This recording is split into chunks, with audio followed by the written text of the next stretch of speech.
인천 성모. 오늘 주제는 스파인al 코드 인저리 척수 손상입니다.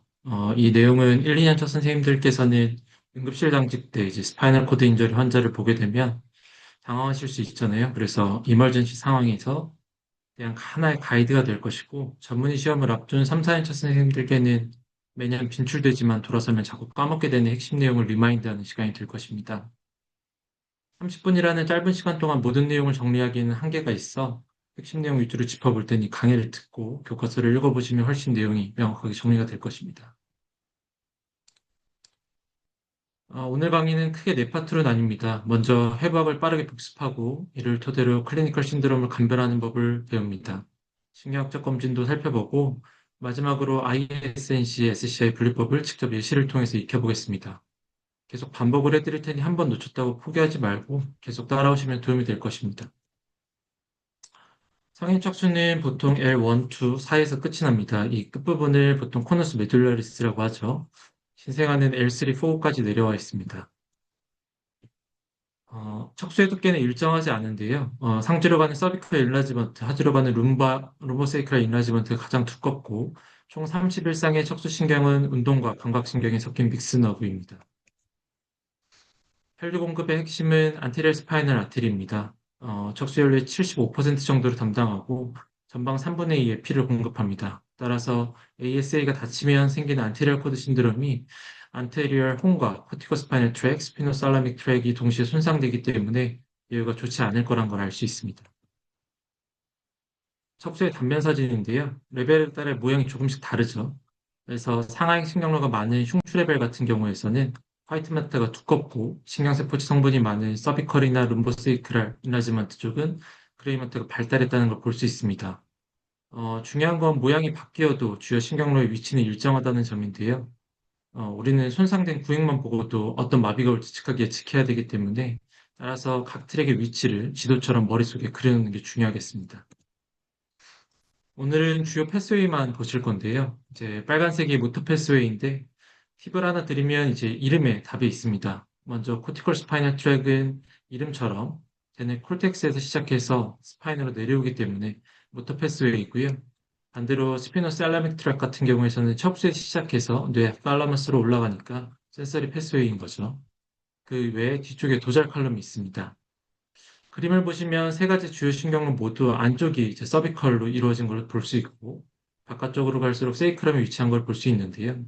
이 지도를 머릿속에 넣고 계시면 왜 센트럴 코드 신드롬이 손이 증상이 더 심한지 임상 양상을 이해하실 수 있을 겁니다. 항상 헷갈리는 건데요. 저는 보통 이렇게 외웁니다. 위험 신호는 이제 옆으로 가고 정확한 감각은 이제 뒤로 가고 거친 감각은 앞으로 간다라고 외우는데요. 먼저 측면을 보시게 되면 이제 라테랄 스피노살라믹 트랙을 통해서 통증과 온도 같은 위험 감각이 올라가고 그에 대응하기 위해서 라테랄 코티콜 스파이널 트랙이 손발의 정교한 수유 운동을 조절하게 됩니다. 앞쪽을 보게 되면 이제 안테리얼 스피노살라믹 트랙 통해서 거제 촉각과 압력이 올라가게 되고 안테리얼 코티콜 스파이널 트랙은 손발보다 덜 정교한 몸통 움직임을 담당하게 됩니다. 뒤쪽에서는 이제 도잘 칼럼을 통해서 미세 촉각과 진동, 고유 감각 같은 정확한 정보가 올라갑니다. 이제 모터 패스웨이가 코티컬 스파이널 트랙을 통해서 어떻게 내려오는지 보겠습니다. 대뇌에서 내려온 운동신경의 약 80에서 90%는 메듈라의 이제 피라미달 디커세이션에서 반대측으로 교차합니다. 이렇게 교차해서 내려가는 걸 라테랄 코티컬 스파인 트랙이라고 하죠. 나머지 10%가량은 그대로 내려오게 되는데요. 이를 안테리얼 코티컬 스파이널 트랙이라고 합니다. 이때 안테리얼 코티컬 스파이널 트랙은 스파이널 코드 안테리얼 혼에서 시냅스하기 직전에 이제 반대편을 넘어가는데 어, 이렇게 보시면 이제 왜 척수 라테랄 코티컬 스파이널 트랙에 손상이 생기면 동측 마비가 생기는지를 알 수 있습니다. 교차 지점이 연수보다 아래 지점에서 손상이 생기기 때문에 팔다리와 척수가 같은 쪽인 것입니다.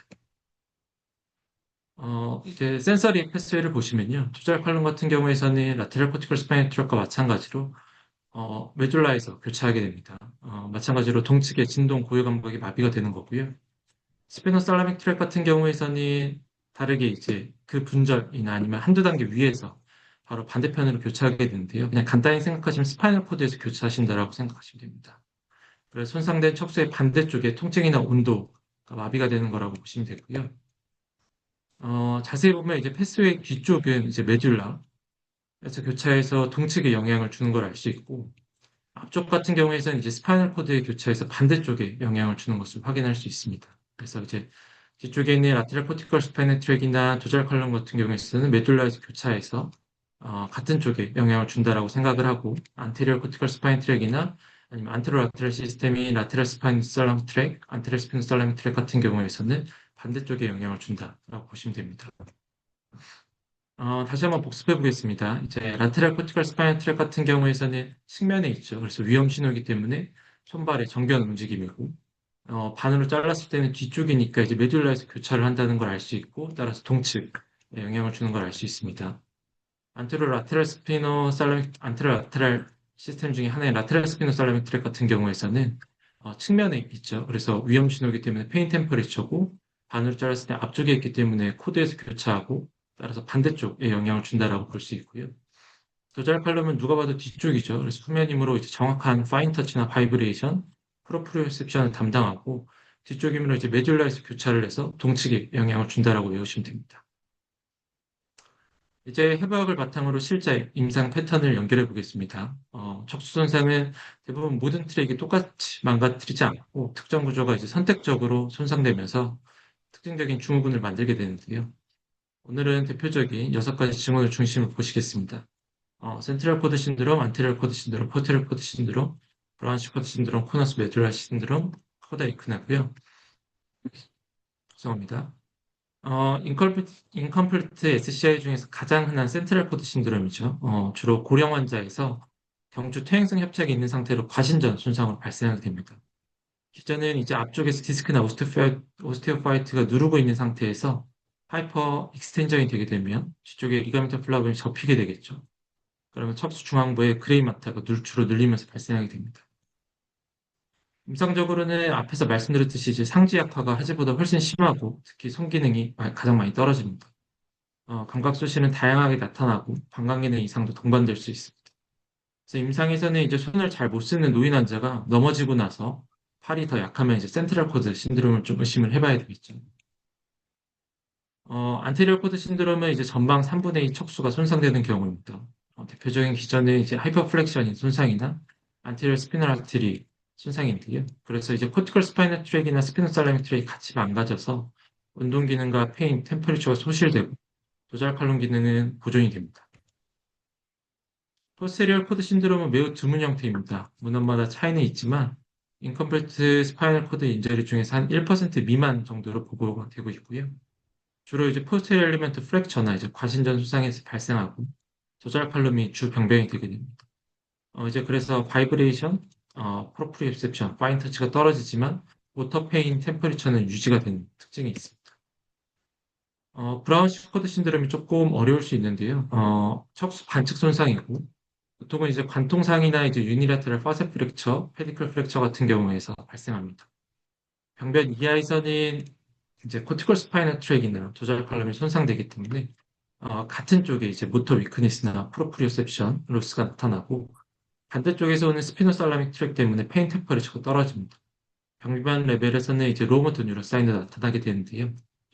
예시를 보시게 되면 이제 오른쪽 C7 반측 손상이라고 하면 벽면 레벨에서는 이제 오른쪽에 이제 C7 마이오토미 이제 삼두근 트라이셉스가 약화가 되고 벽면 이하에서는 이제 오른쪽으로 해서 코티컬 스파이널 트랙이나 조절 칼럼 쪽으로 올라오기 때문에 오른쪽 다리가 이제 스파스틱 위크니스나 위치 감각이 소실되고 반대쪽 다리는 이제 스피노살라믹 트랙 손상으로 해서 페인 템퍼리처가 소실이 나타납니다.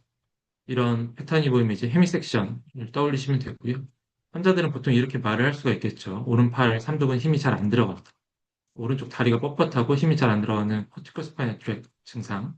눈 감으면 오른쪽 발 위치를 모르겠다고 하는 두절 칼럼 증상. 반대쪽 다리가 뜨겁고 차가운 걸 잘 못 느끼겠다라고 하는 스펜설라믹 트랙 손상이 보일 수 있겠습니다. 코너스 메듈라스 신드롬은 이제 T11에서 L2 정도 높이에서 코너스가 손상된 경우인데요. 세이크럴 코드와 일부 룸바 루트가 같이 영향을 받습니다. 하지약화는 코드 손상이므로 상대적으로 대칭적이고 특징적으로 이제 변형 중추가 코너스에 모여 있거든요. 그래서 이제 변형장애 빨리 오게 됩니다.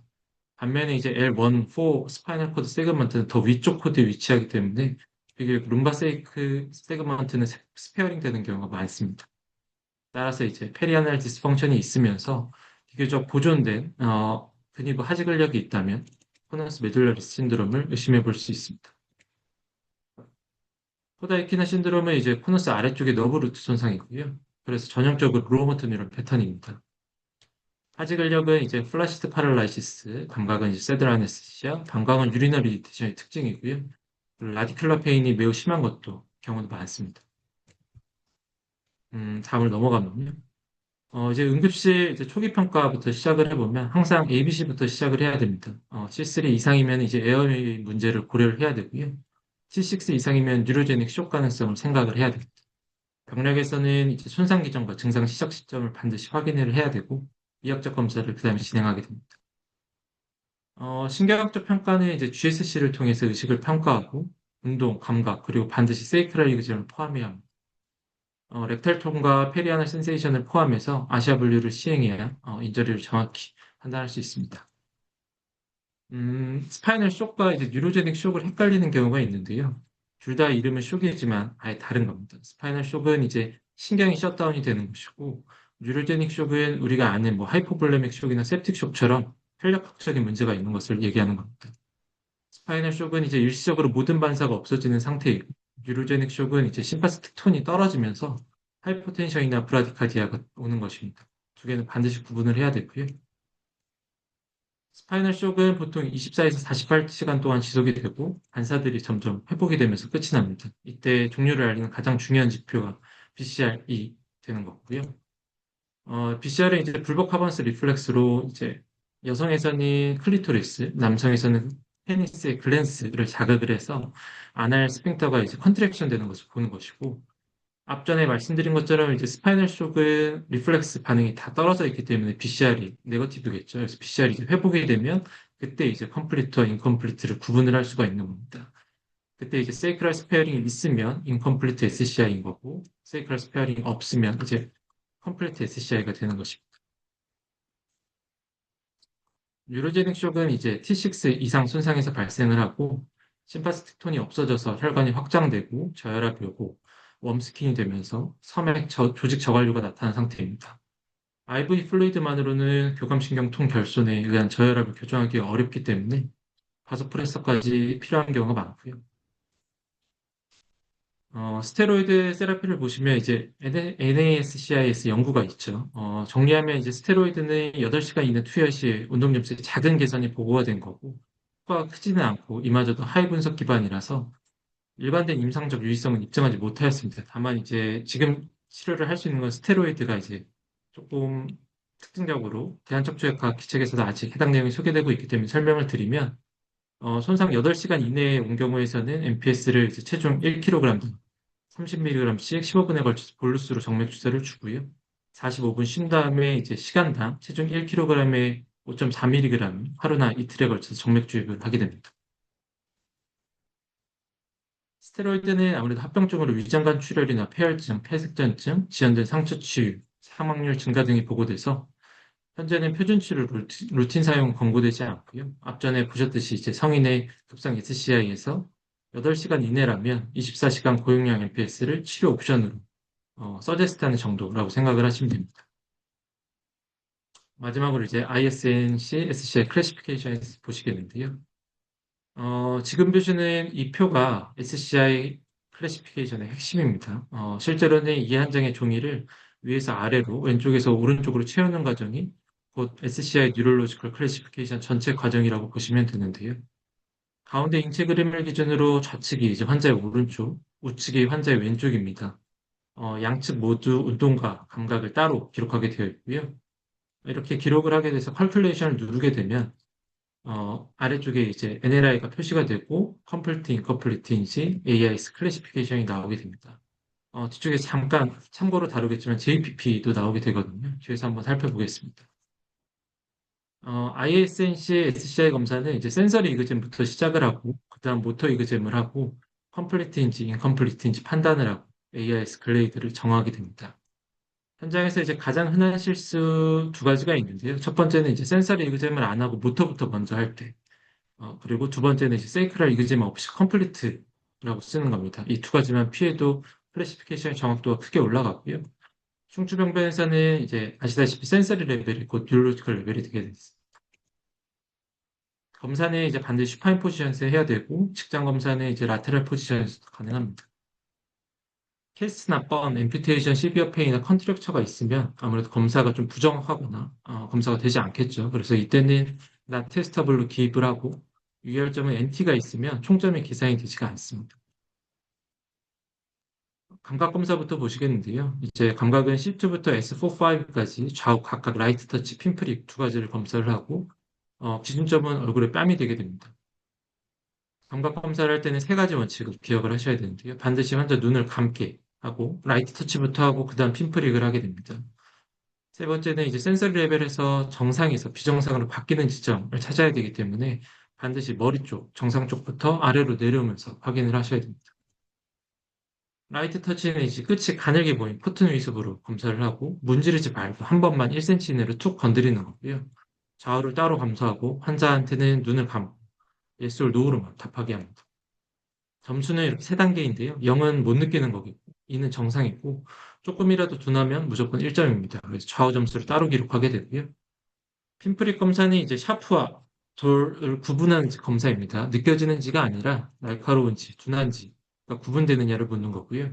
이 통증인지가 이제 스피노살라믹 트랙을 반영을 하겠죠. 이제 센서리 레벨을 정했으면 모터 이그잼으로 모터 레벨을 정하게 되는데요. 모터 이그잼은 이제 각각 마이오톰의 키머슬만 검사를 합니다. 그레이드 0부터 5까지 반드시 그레이드 3부터 먼저 확인을 해야 되고요. 중력을 이기는 게 확인이 되면 이제 레지스턴스로 4와 5를 구분을 합니다. 마찬가지로 항상 위에서 아래로 검사를 하고요. 키머슬은 이제 시간 관계상 넘어가도록 하겠습니다. 뉴럴로지컬 레벨 오브 인저리는 이제 신경 기능이 정상인 가장 아래 레벨을 찾는 것인데요. 모터 레벨은 이제 키머슬이 3점 이상이고 그 윗 레벨이 모두 5점인 가장 아래 분절입니다. 센서리 레벨은 이제 라이트 터치와 핀프릭이 둘 다 정상이 가장 아래 더머텀으로써 반드시 위에서 아래로 내려오면서 확인을 해야 됩니다. 이제 이렇게 보시면 좀 이해가 안 될 수 있으니까 예시를 보시면요. 이제 모터 NLI를 찾아볼 건데, 먼저 그레이드 3, 그리고 위에 그레이드 5인지를 확인을 해야 됩니다. 해당 마요tom의 이제 키머 3, 그레이드 3 이상이면서, 그 위에 이제 키머 3 그레이드 5일 때 NLI라고 하기 때문에, 여기선 C6가 NLI가 되게 되겠죠. 두 번째 문제를 보시면, 이제 여기서도 C6가 그레이드 3인 걸 확인할 수 있는데요. 위에가 이제 그레이드 5가 아니라 그레이드 4죠. 그래서 엔드의 개념이기 때문에, 여기서는 C6가 NLI가 아니라 C5가 NLI인 겁니다. 조금 헷갈릴 수 있는데 이 C4는 그레이드를 측정하는 게 없죠. 키머슬이 없기 때문에. 이때는 이제 센서리가 인텍트 하면 이제 이 C4는 이제 모터가 정상이라고 보는 겁니다. 그래서 여기서는 C5가 모터 NLI가 될 수가 있고요.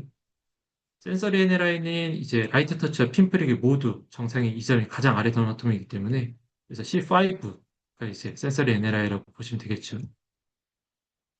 여기서는 이제 2점, 2점인 게 두 군데가 있죠. 하지만 이제 가장 위에 레벨 따져야 되고, 여기 1점이 섞여 있기 때문에 C5는 NLI가 될 수가 없습니다. C3 레벨이라고 생각을 하시면 되고요.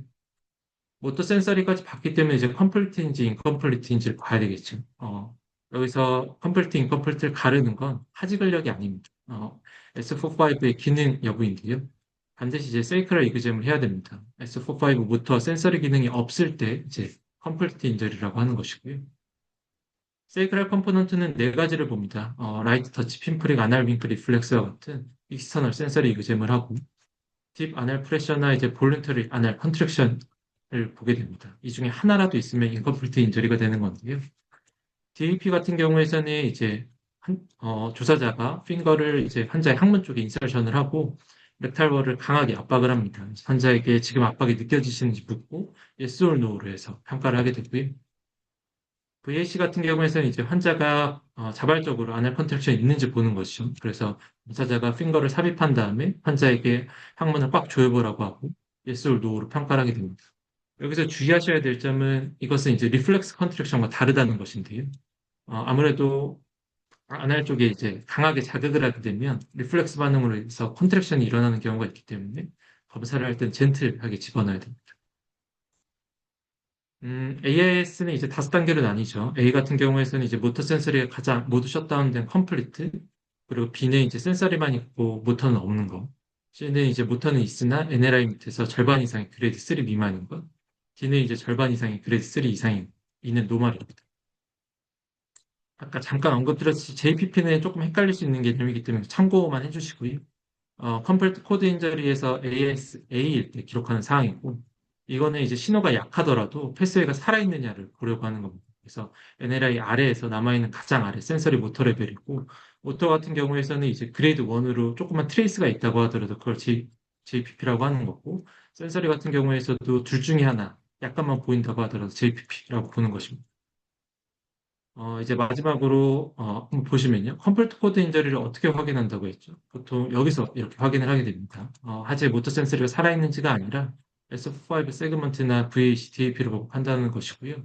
확대해서 보시게 되면 이제 양쪽이 다 0점이고 VAC, DAP가 모두 노후기 때문에 여기서는 컴플리트 인저리라고 평가하면 되겠습니다.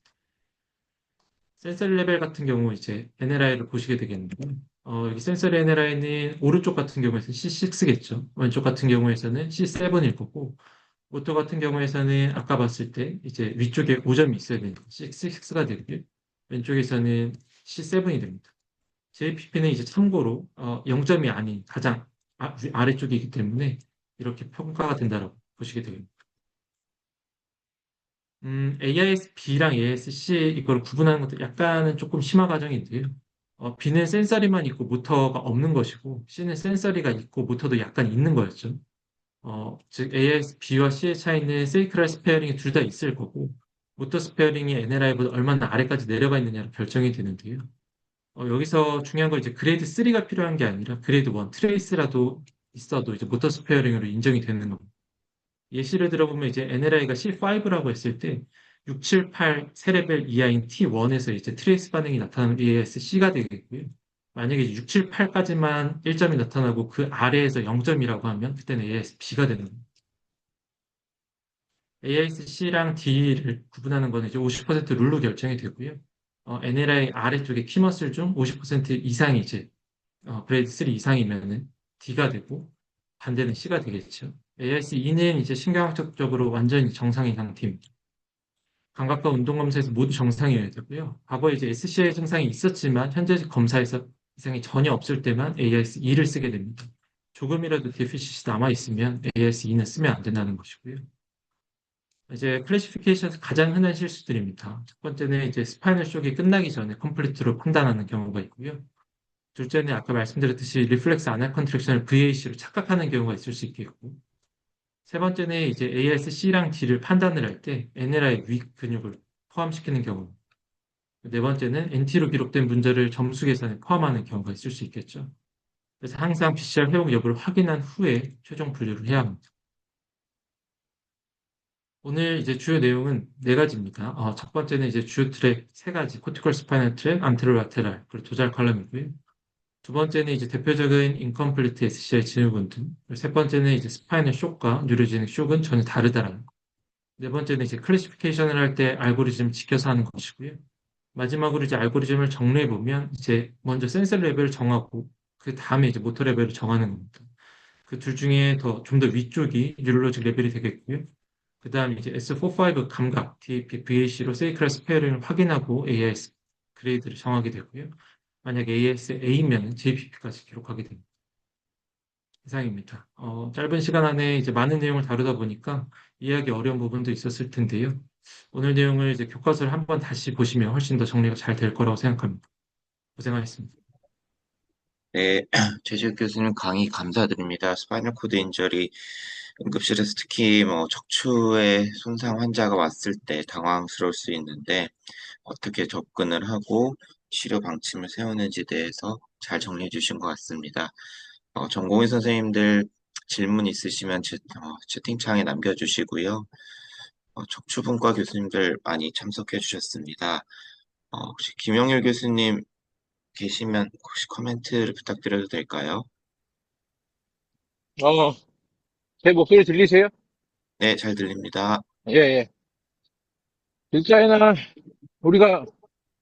제가 이거 스파이널 코드 인저리에 대해서 작년 척추외과 때 강의를 했었는데, 제 서울대 염진석 교수님이 한 얘기가 있어요. 이게 너무 이제 지역적으로 들어가면 우리가 메인을 놓칠 수가 있어. 왜 스파이널 코드 인절에서 저렇게 복잡하게 나눠서 클래시피케이션을 하죠? 이거에 대한 가장 근본적인 문제는 센트럴 코드 신드롬의 문제예요. 센트럴 코드 신드롬에서 스파이널 샥이 깼을 때 그때 프리저베이션이 되는 코드가 남아있는 사람들이 있어요. 그거를 클래시피케이션 하기 위한 과정이다라고 생각하시면 전체적인 내용을 이해하기가 조금 도움이 될 겁니다. 예, 다른 네, 분들 코멘트도 들어주세요. 네, 감사합니다. 좋은 코멘트 감사드리고요. 다음 신재혁 교수님 혹시 코멘트 부탁드리겠습니다. 네, 들리시나요? 네, 잘 들립니다.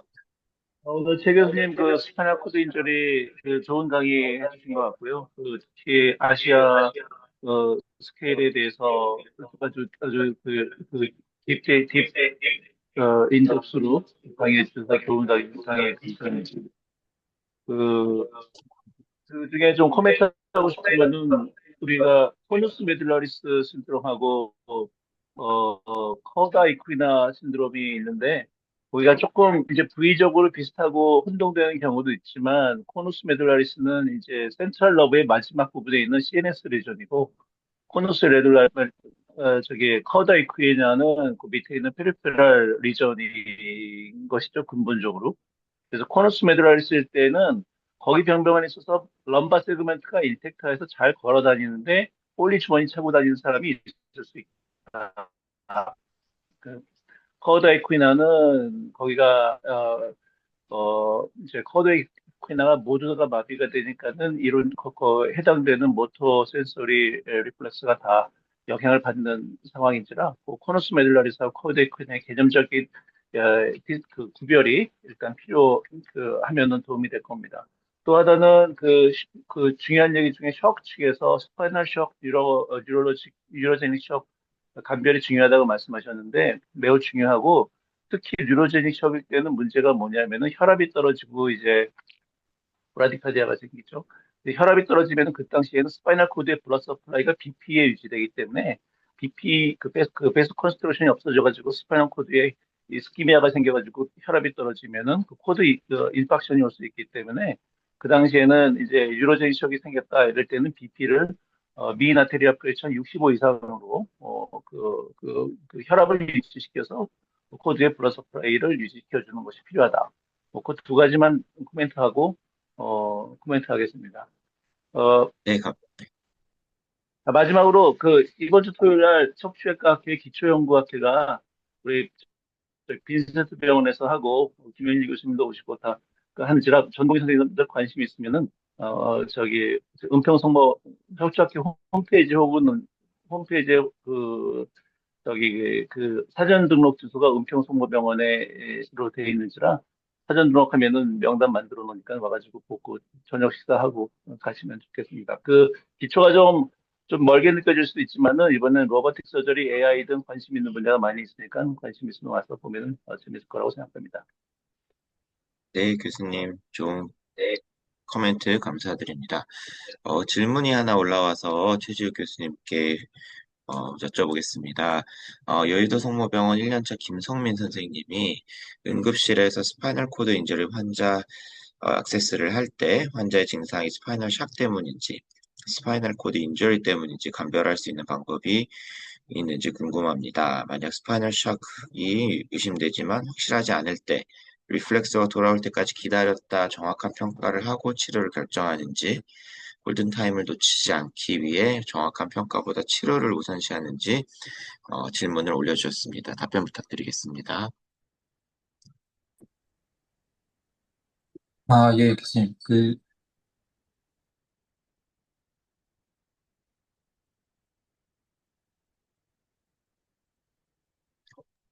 네, 들리십니까? 예, 들립니다. 네.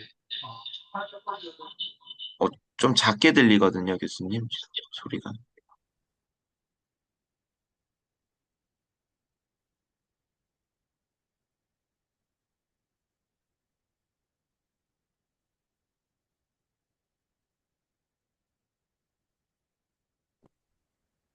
들리십니까?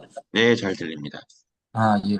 스파이널 코드 인저리 같은 경우에서는 아까 말씀드렸듯이 이제 24시간에서 48시간 이내로 회복되는 양상이기 때문에, 이제 세이크럴 스페어링이 아닌 BCR을 통해서 이제 리플렉스가 회복되는 걸 보면서 쇼기인지, 그리고 그 이후에 이제 컴플리트 인저리, 인컴플리트 인저리를 평가한다라고 했는데요.